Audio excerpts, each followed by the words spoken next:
So your paper's written, but now comes the real torture, putting it in APA format.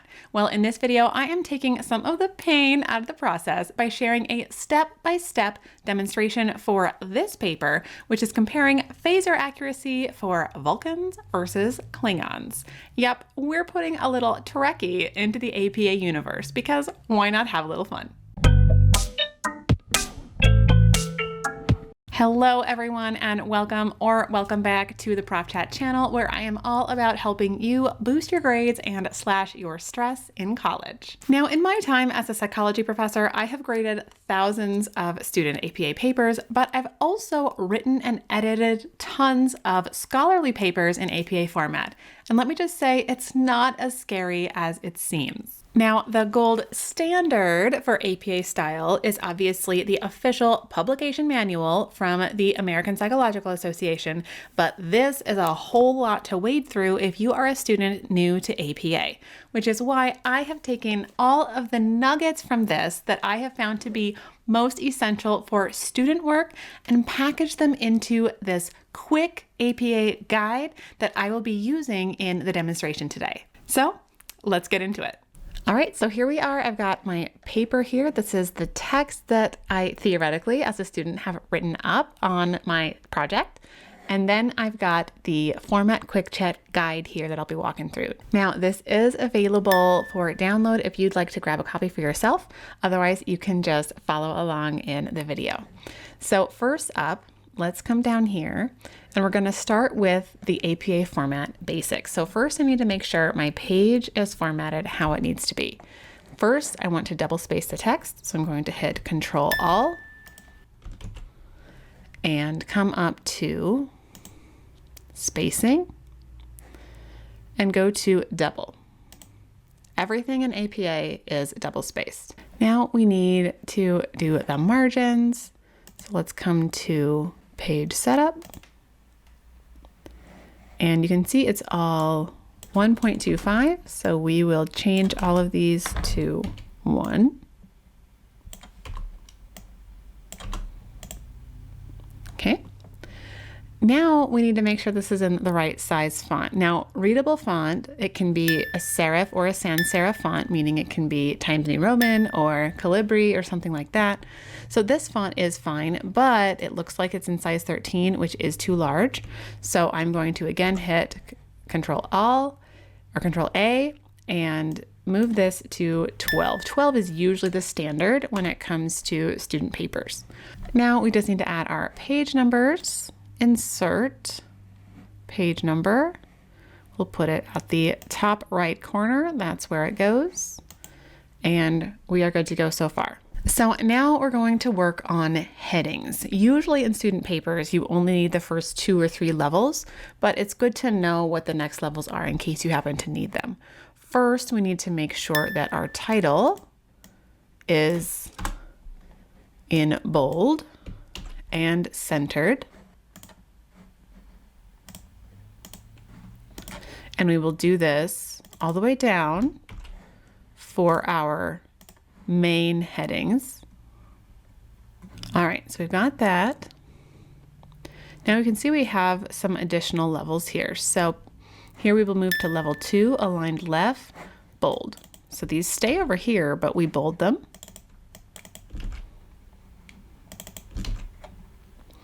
And I do notice there are some extra spaces in between paragraphs here. We don't want that in APA format. So we are going to remove all of these extra and we're going to format these like paragraphs.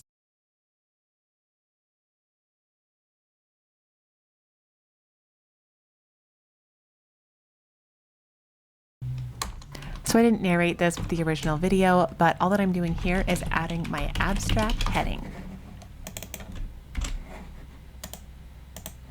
Okay, next up, we're going to work on writing style. Now, generally, APA is all about clarity and conciseness.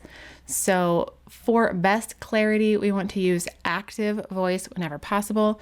Now, this isn't to say you absolutely can't use passive voice. You can, and you'll see that a decent amount in APA papers. But what's important is that you don't let passive voice make things less clear. If there's a way to phrase it in active voice, it's almost always more clear, and that's what APA is all about. So, for example, let's come on down. This is often most relevant in like the procedure section. So if we come down to our procedures, instead of participants were asked to describe, how about we change this to described, right? More clear, straight to the point, fewer words. That's what APA is all about. This is also changing that passive phrasing to active. This is already active. Participants completed instead of were asked to complete. So this is good. So next we want to look at tense. Now, usually, past tense is preferred when you're talking about a study you've done. So in this example, I have done some sort of research project and I'm reporting on the results. Often in the literature review, it is more present and future tense. So emotion regulation is, Vulcans are a race. And then we speak to the future in a hypothesis. We predict this hypothesis will be lower. So the phaser accuracy of Klingons will be lower after an anger induction task than after a control task. When you're reporting the results you already have, this should all be in past tense. Were, indicated, had, right? It's all past tense because you have these results already. So in the discussion, it often moves back into present tense. So the findings of the study have several implications. The limitations of this study should be acknowledged. So we're moving back into the present, right? Let's move into part 2, where we're talking about the sections. In an APA paper, you usually need a title page. And so usually this starts somewhere toward the middle. I am going to insert a page break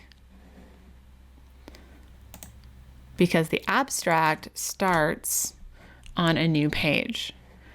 In the student version, as I mentioned here, we have several things we need. So we need your author name. So I'll put my name and our university, our course number and instructor name. So say we're doing this for Sci 230, Dr. Smith. And then we have the assignment due date. We have the page number up there already, so we're good to go here. Now, if we needed to do this professionally, there are a couple of differences here that you would need to adjust, but this is what a title page typically would look like. Some version of this, sometimes there's an extra space here, but this will get you to the APA format title page. Moving into the abstract. So abstract is on its own page. So I'm going to, again, insert break.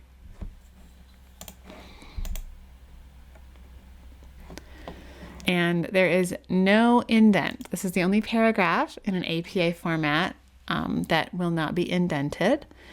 And I have on here some notes. Make sure that you are paying attention to the length guidelines. So some assignments have, you can't have the abstract more than a certain number of words. So just pay attention to that. Now, many student APA papers will not need an abstract. So this may be a piece you don't need at all. No need to do it if you don't need to, right? Next, we're moving into the body, where we have our main sections. So we have our introduction, we have our methods, we have our results, and we have our discussion. Now, for the introduction, we don't actually use the heading introduction here, even though that's what it is. Introduction in APA can also be called the literature review, as I say over here. But here, instead of introduction, we actually repeat the title, centered in bold, starting on this new page. So let's come up here, copy and paste our title, Control C, come back down here, Control V. And so now we have our introduction heading ready to go. Oh, just beaming up to check in and see if this video has been helpful for you so far. If it has, let me know by hitting that like button. That helps me know I'm on the right track. Then we have the references, and this is again where we start on a new page. So I'm going to again insert a break. Now, one thing we want to make sure in APA papers is that every reference in a reference list is cited in the text, and that everything we've cited in text is in the reference list. So that's what I mean by this one-to-one match here. So we look for Oshner and Gross. Let's come back up. Usually the citations will be in the introduction. So we have that. Come back down here. Kopp, Miller, and Jekwak. Let's find that. So we have that. So that's a one-to-one so far. Now we need to make sure those are the only two that we haven't referenced anymore. So we quickly kind of scan through, make sure we don't have any extras here that we haven't referenced. And it looks like for the purposes of our demo paper, we're good here. So we've checked that one. And now we need to make sure they're listed alphabetically by first author, last name. So Oshner and Kopp. Clearly, this is not in alphabetical order. We will move this K up into there. Now, obviously, if you had a big list, you could always go up and just sort by alphabetical. So you wouldn't have to copy and paste like this if you had more than two. So we have that now. And then let's look at, we already have double spaced, but now we need hanging indents. So here, if we go up to Format and align an indent, Indentation Options, Special Indent, Hanging. Do this, 0.5, that is what is specified. Apply, and now we have the hanging indent we need for those APA references. And for capitalization, we only capitalize the first word in an article or book title, along with proper nouns or words after a colon. So for example, we would need to capitalize this in cites because it follows this colon, but it looks like the rest of these capitalization-wise are good, maybe apart from this, the journal title needs to be capitalized, right? Capitalize every word of a journal title except small words. In terms of font, we do need to add some italics here. The journal titles and volume numbers are italicized. Part 3 is where we start working on numbers. So there's some tricky things in APA format related to numbers, and if you write them out in terms of spell them out, or if you just use the actual numerals. So I have a rough guide here in when you do one versus the other. So if we look back at our numbers in our paper, often these will be, again, in the participants or procedure section where we're describing something like that. So I have bolded a few things here that I wanted to come back and kind of demonstrate. So participants were recruited from the Federation of Planets over the course of 2 months and provided informed consent before participating. So this 2 months here, usually this would be correct because it's below 10, okay? The problem though is this represents an age, time, or date. Specifically, it's a span of time. So this should actually be a numeral 2 instead of spelled out 2. If we come down here, you might say, well, this is 5, that's less than 10. This should be spelled out. But again, this is a unit of time, so it is actually accurate to have it be the numeral 5. Here, this should be 10 because it's a point on a scale. Part 4 is in-text citations. So in-text citations are where you're citing a source for some piece of information that you've put in your paper. Often in APA papers, the bulk of these are in the introduction, which is the literature review. So in every APA citation, the two main pieces of information you need are author last names and the year. You don't need the title. You don't need the first names. You don't need what journal it was published in or anything like that. You just need those two key pieces of information. So if we look at this in-text citation, this doesn't really align with an APA format because there are two main ways to do this correctly in APA. You can do it in the body of the text, which I think this example is trying to do here, but it's only the last names and the year. So we don't need first names. We'll delete those. We need the year. And we can look back down. Oh, I guess it's right here, 2008. We also can see that if it's in the body of the text, and is spelled out. So we need to remove that ampersand. The other way to do it correctly is that both author and year are in parentheses. So this has those last names and the year. But in the case of more than two authors, there's something special that you're supposed to do. So if you notice 3 or more, the first author and the et al. Goes into the citation. You leave off the others. So this should actually be Kopp et al. 2018. And we would do the same thing down here. Kopp et al. 2018. Next, we're going to move into quotes. And now you may have noticed up here, we have a quote that we're quoting this Oshner and Gross article. And there are a couple of key things to look at in APA format related to quotes. First, it's really, really important in APA, and I guess in any writing, to make sure you very clearly distinguish your words from someone else's words. So it's very important in APA to make it very clear when you're quoting versus when you are paraphrasing or summarizing, something like that. So there are two main types of quotes in APA format: a short quote, which is fewer than 40 words, and a long quote, which is 40 words or more. So first, let's check the word count on this. We'll come up to Tools, Word Count. This is 25 words. So this is considered a short quote. So we don't need to make it a block quote. So if this was longer, let me just show you what this would look like. We would block this out.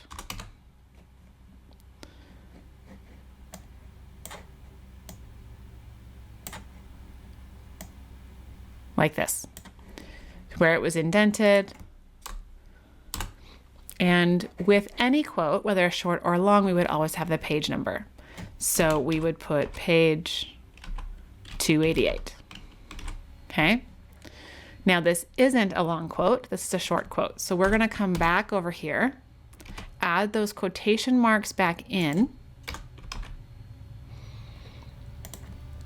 We're gonna leave that page number so that we have clearly given our reference information. So let's move into references now. So we've got our references here. And first, both of these are journal articles. In especially psychology classes, a lot of the references you will be using are journal articles. But I also have information about books down here as well. So the general format is author, year, article title, journal title, volume number, issue number. Issue number is optional. Sometimes you don't need that or there isn't one, so that's fine. Page numbers, and then the DOI or the URL. DOI stands for Digital Object Identifier, and URL is obviously like a web link. So you need one of those in most references these days, just so that it's very easy for people to find your original sources. So if we look at ours, you can see that last name, initials, last name, initials, last name, initials. That's not this, right? In APA format, we don't include author first names, just initials. So we would change this to Kopp B, Miller D, and then this would also be D. We would also need to change, if we look at this example, this needs to be an ampersand. And we already changed some of the capitalization and italics things before. So it does look like this is backwards. We need to put Gross JJ. And now everything looks pretty good. So you want to know the findings? As you might expect, if you have ever seen a Star Trek episode or movie, the Klingons had some difficulty with phaser accuracy when they were angered, but the Vulcans didn't. So, hypothesis supported. Now, if you're writing a paper, you may be interested to learn that there are some pretty cool ways to use ChatGPT in your writing process and not be cheating. So catch that video right up here. I will see you over there.